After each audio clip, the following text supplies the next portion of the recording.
Oi, turma! Vamos dar início à nossa terceira aula de Psicologia aplicada à saúde. E hoje a gente vai falar da personalidade, né? A personalidade está relacionada a tudo que a gente soma durante a nossa vida, né? Padrões de conduta, exemplos familiares, é, tudo que pode formar e estar relacionado ao caráter, tá? A personalidade, ela também está relacionada ao processo de adaptação, né, que a gente tem com o mundo.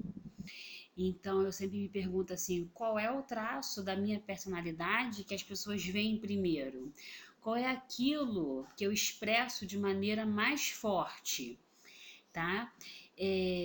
A diferença entre as personalidades, os temperamentos e o caráter que formam a sociedade, tá bom? Muitas pessoas falam que personalidade e caráter está relacionado somente à genética, mas isso não é verdade. Existe o traço genético, né? Mas existe também as influências do ambiente e as escolhas racionais. Então, por exemplo, uma criança, ela nasceu num berço onde todas as pessoas daquela família são do crime. O pai é ladrão e a mãe é ladrão. Ela vê aquilo ali como uma coisa comum. Mas a partir do momento que ela começa a ver exemplos de pessoas que não são ligadas a isso, na escola, nos colegas, e ela vai crescendo, ela vai assumindo uma personalidade e ela vai optar racionalmente, conscientemente, sobre se aquilo ali vai ser bom ou não para ela.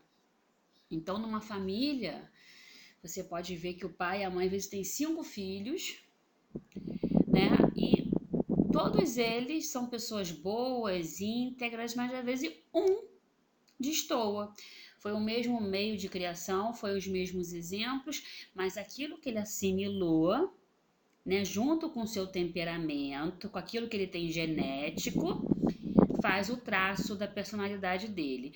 Personalidade é sempre uma expressão individual, tá? Então eu posso ter uma irmã gêmea da mesma placenta, idêntica a mim, mas temos personalidades diferentes. A personalidade é uma coisa que a gente vê até no neném, né? Quantos bebezinhos, né, são assim que tem uma personalidade forte, que às vezes a mãe, nossa, quanta pirraça que esse neném faz, ele não quer o brinquedinho e joga longe, né? Ele está mostrando a personalidade dele, que tipo de personalidade tem. A personalidade vai fazer com que a sociedade te trate de acordo, né? Você tem receio de falar com uma pessoa que tem uma personalidade forte, que tem uma eloquência quando fala, que tem uma personalidade às vezes agressiva, né? E a gente hoje vive num mundo onde a gente tem muita informação e a gente vê que isso está afetando os jovens, os mais jovens, que têm acesso basicamente à internet. Eles saíram dos livros e tudo que se faz hoje é pela internet. E aí ele passa a ter acesso a vários tipos de personalidades e de formação, de assuntos que podem modificar aquilo que ele tem realmente no seu ambiente físico real. Aí eu pergunto para vocês, qual é a personalidade da sua marca, né? O que você tem de mais marcante, né? Você pode ver que isso é uma coisa que está exprimida até nos rótulos, nas propagandas, uma personalidade, porque as coisas materiais também têm uma personalidade.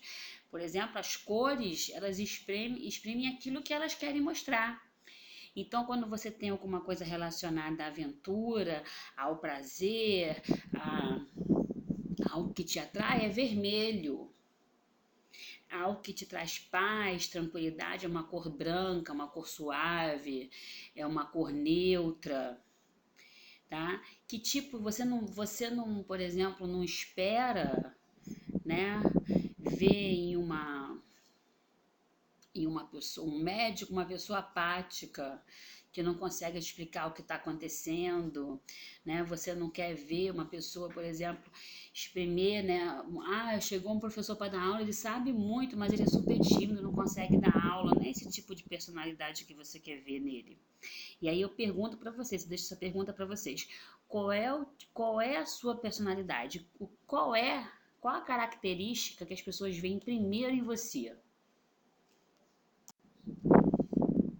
O caráter, ele é um conjunto de tudo que a gente vive, tá?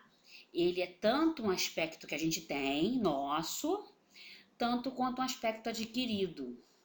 Então, de repente, eu posso ter atitudes que não condiz com a sociedade, mas de tanto ver exemplos eu posso chegar num denominador, não, aquilo ali realmente não é bom, eu vou mudar, né? Você muda, então é algo que eu posso ter inato dentro de mim, que eu nasci com ele, também posso adquirir com o tempo, tá? E aí, como eu digo no texto, o caráter é de origem cultural, tá? Todos os hábitos influenciam o nosso temperamento e nossas predisposições biológicas. E aí a gente vai começar a entrar nos transtornos, tá? E a gente vai começar a falar sobre depressão, né? Foi considerado o mal do século. O start de várias outras doenças e vários outros transtornos, tá? Muitas das vezes a gente confunde as fases da depressão. Ela pode ser um estado afetivo, que a gente chama de tristeza. Ela pode estar relacionada a um sintoma de algo que está passando. Ela pode ser uma síndrome ou ela pode ser várias doenças, tá? Por isso que é tão complexo falar de depressão, tá? A gente costuma relacionar sempre depressão com tristeza. Mas para a gente relacionar isso, ele tem que estar relacionado também qual é o estado dessa depressão. É uma síndrome, é um sintoma, é uma doença, é somente um estado que você se encontra, tá?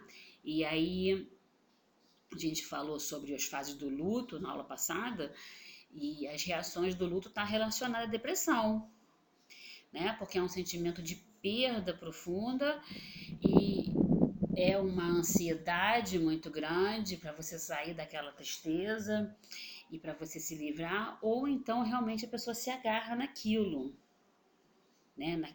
Naquilo que está acontecendo. Aquela tristeza passa a ser o preenchimento dela, tá bom? As reações do luto é normal e pode se estender por 1 ou 2 anos, tá? E aí a gente precisa analisar esse paciente, né? O psicólogo, o psiquiatra, ele analisa esse paciente para ver como é que tá esse quadro depressivo, né? A pessoa, ela em luto, ela costuma preservar algumas coisas que ela faz, algumas rotinas. Então, assim, se ela sai muito disso, se ela realmente está reclusa durante muito tempo, se ela não participa, se ela deixou de trabalhar, deixou de tomar banho, deixou de se arrumar, deixou de fazer a sua rotina, tá na hora de alguém intervir e ajudar essa pessoa, tá? O luto, ele é acompanhado de vários sentimentos: angústia, culpa, insatisfação, incapacidade, revolta, né? É, não é não é algo que a pessoa é conscientemente culpada, mas ela outra hora ela vem e começa a se culpar por aquilo que aconteceu com outra pessoa, tá? Mas a depressão, quanto sintoma, né? Ele tem uma variedade de sintomas, né? Ele pode aparecer após um estresse pós-traumático, quando o paciente começa a perder sua sanidade mental, né? Ele entra no processo de demência, ele também pode ficar depressivo, pós o AVC, é comum, né? Pós esse estresse pós-traumático pode ser, por exemplo, a amputação de uma perna, esse paciente fica deprimido, né? Pode ser, por exemplo, uma condição de cegueira, né? O paciente enxergava, ele teve diabetes e ficou cego. Pode ter um sintoma de depressão. Tá? As situações do dia a dia, por exemplo, a situação que a gente está vivendo agora, né?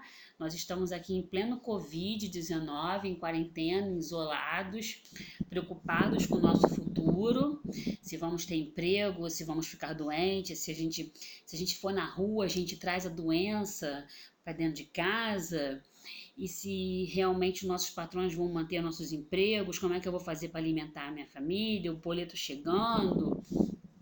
Isso realmente é uma situação estressante que pode desencadear uma depressão, né? Pode desencadear um sintoma, tá?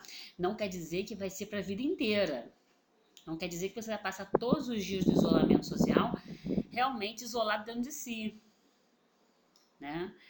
Quanto síndrome, a depressão não inclui somente as alterações de humor, né? Tristeza, o paciente fica irritado,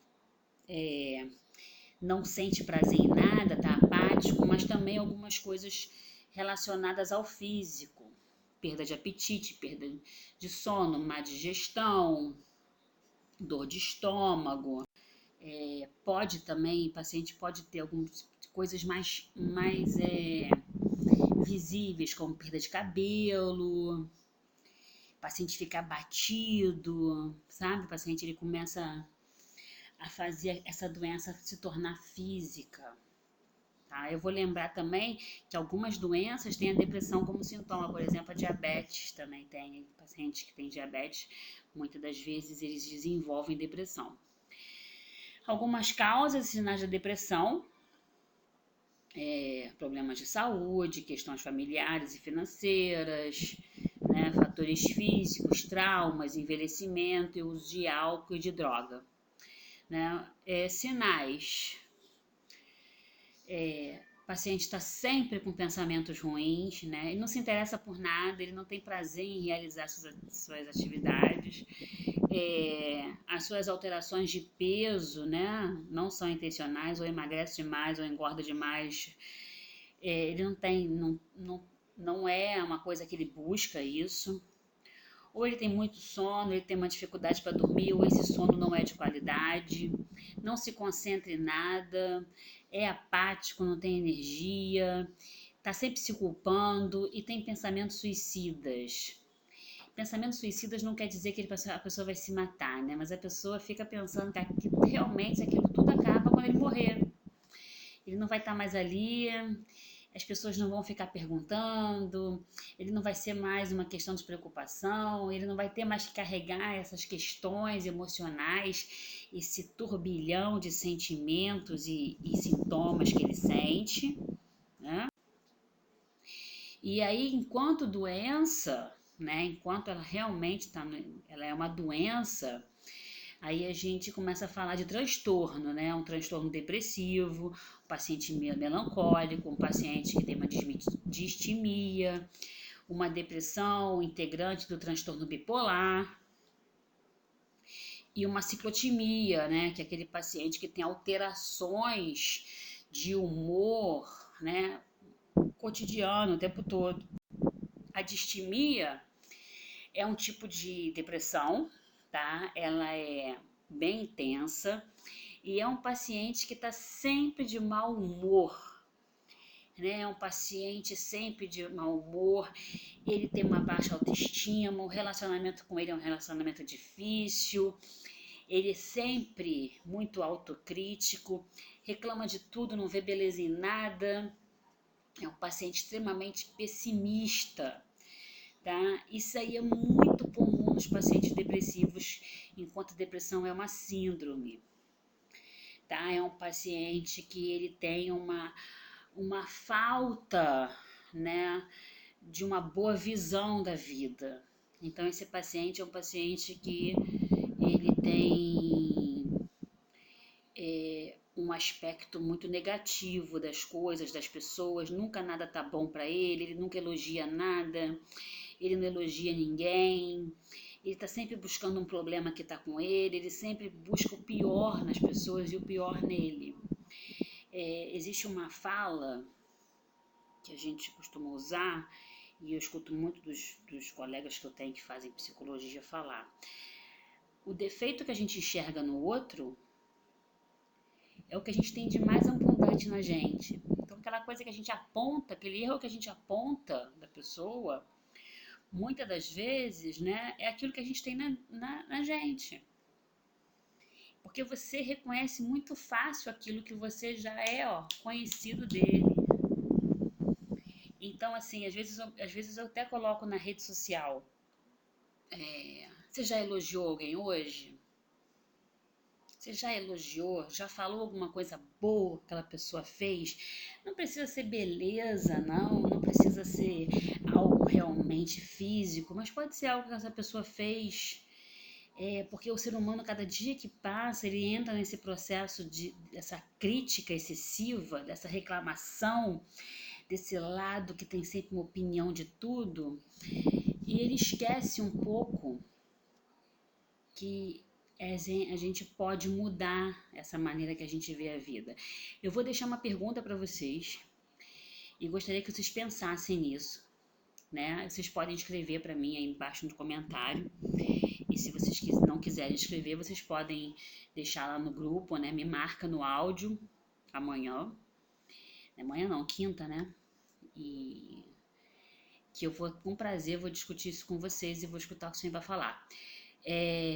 Vocês acham que a depressão depende do paciente sair dela? Depressão enquanto síndrome, né? Enquanto ela não é somente um sintoma, mas ela quanto síndrome, que você é diagnosticado depressivo, você acredita que você pode, que mesmo tomando remédios, se você não aderir mentalmente ao tratamento, né, se esforçar, você sai? Ou vocês acham que a depressão é um desequilíbrio químico que tem que tomar remédio, que é o remédio que vai curar?